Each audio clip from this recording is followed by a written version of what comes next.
Muy buenos días a todos.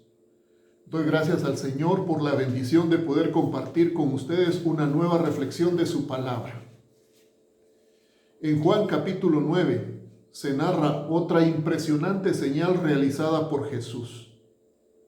Tiene que ver con la sanidad de un hombre ciego de nacimiento. Es la sexta señal registrada en el Evangelio de Juan.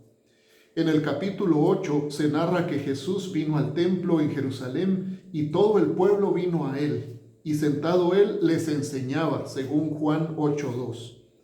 La situación no terminó bien entre Jesús y los judíos porque él los confrontó con su pecado, por lo cual no comprendieron la procedencia de Jesús ni sus enseñanzas y querían apedrearlo. Ante esta situación, al final del capítulo 8, Jesús salió del templo haciéndose invisible a la vista de ellos. Este detalle es importante antes de la sanidad del ciego de nacimiento porque revela otra clase de ciegos, la ceguera espiritual, y esta es peor que la ceguera física. Leamos el relato de la sanidad del ciego de nacimiento en Juan capítulo 9, versos 1 al 12. Al pasar Jesús vino a un hombre ciego de nacimiento, y le preguntaron sus discípulos diciendo: Rabí, ¿quién pecó, este o sus padres, para que haya nacido ciego? Respondió Jesús: No es que pecó este ni sus padres, sino para que las obras de Dios se manifiesten en él. Me es necesario hacer las obras del que me envió, entre tanto que el día dura. La noche viene cuando nadie puede trabajar. Entre tanto que estoy en el mundo, luz soy del mundo. Dicho esto, escupió en tierra, e hizo lodo con la saliva, y untó con el lodo los ojos del ciego, y le dijo: Ve a lavarte en el estanque de Siloé, que traducido es enviado. Fue entonces y se lavó y regresó viendo.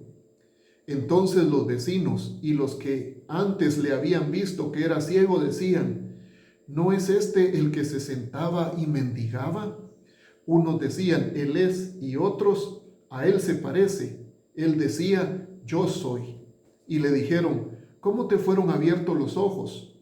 Respondió él y dijo: Aquel hombre que se llama Jesús hizo lodo, me untó los ojos y me dijo: Ve al Siloé y lávate. Y fui y me lavé y recibí la vista. Entonces le dijeron: ¿Dónde está? ¿Dónde está él? Él dijo: No sé. Jesús, el ciego y los discípulos. Juan narra que un ciego de nacimiento estaba por donde Jesús y sus discípulos pasaban. Por el testimonio de los judíos sabemos que el ciego venía a ese lugar y se sentaba por ahí a mendigar, según el verso 8. El ciego de nacimiento atrajo la atención de Jesús. Al pasar Jesús vio a un ciego de nacimiento. La condición del ciego de nacimiento es muy triste y lamentable. Sin embargo, él se había conformado a vivir en esa condición de vida.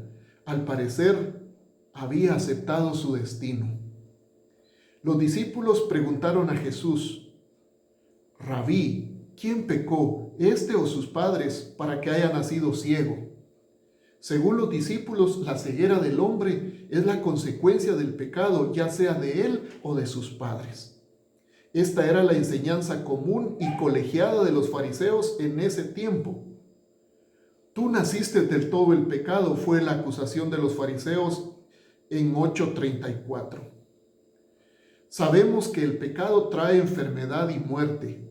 Sin embargo, no toda enfermedad es consecuencia directa del pecado específico de alguien. La sorprendente y reveladora respuesta de Jesús: no es que pecó este ni sus padres, sino para que las obras de Dios se manifiesten en él. Me es necesario hacer las obras del que me envió, entre tanto que el día dura. La noche viene cuando nadie puede trabajar. Entre tanto que estoy en el mundo, luz soy del mundo. La condición de salud del hombre no es consecuencia de su pecado o del pecado de sus padres, sino que tenía que ver con el propósito soberano de Dios de mostrar su poder a favor de él. sino para que las obras de Dios se manifestasen en él, dijo Jesús. Esta no era la respuesta que los discípulos esperaban.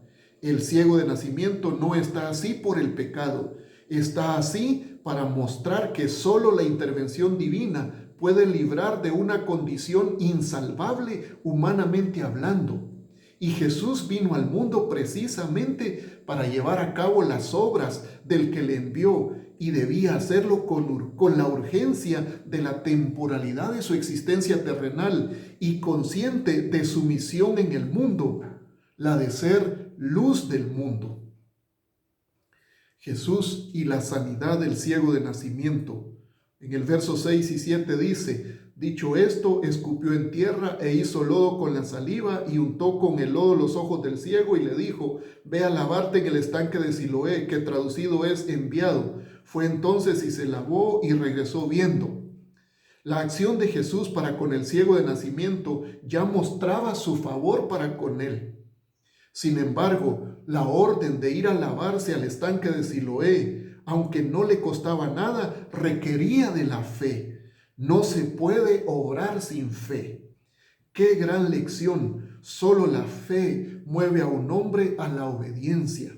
Indudablemente, el ciego obedeció a la orden de Jesús porque creyó.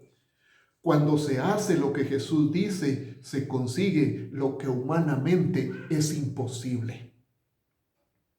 Los judíos y el ciego de nacimiento. Déjenme narrar lo que pasó al final en el verso 8 al 12. Los vecinos y los que antes le habían visto que era ciego decían: ¿no es este el que se sentaba y mendigaba? Unos decían: él es, y otros: a él se parece. Pero el ciego decía: yo soy. Y le dijeron: ¿cómo te fueron abiertos los ojos? Respondió él y dijo: aquel hombre que se llama Jesús hizo lodo, me untó los ojos y me dijo: ve al Siloé y lávate. Y fui y me lavé y recibí la vista. Entonces le dijeron: ¿dónde está él? Él dijo: no sé.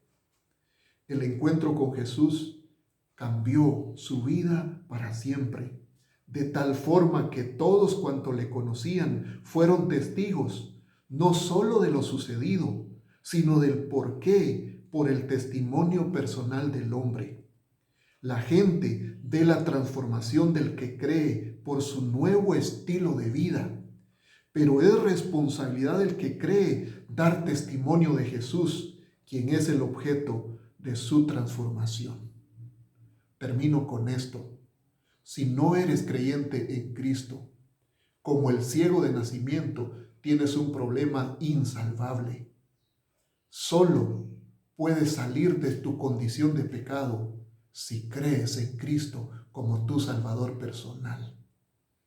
Y si eres creyente en Cristo, déjame hacerte estas dos interrogantes. La gente ve en ti el cambio, un estilo de vida distinto a como le conocían antes de ser cristiano. Su testimonio de vida es sumamente importante. Y segunda pregunta, ¿está compartiendo con la gente la razón de su transformación personal, mi hermano? Debemos llevar a cabo la obra de Dios entre tanto que el día dura. Procure hablar de Cristo entre sus familiares, amigos y conocidos. Hágalo con urgencia porque el tiempo se nos acaba. Qué privilegio saludarles en este día. Bendiciones para todos.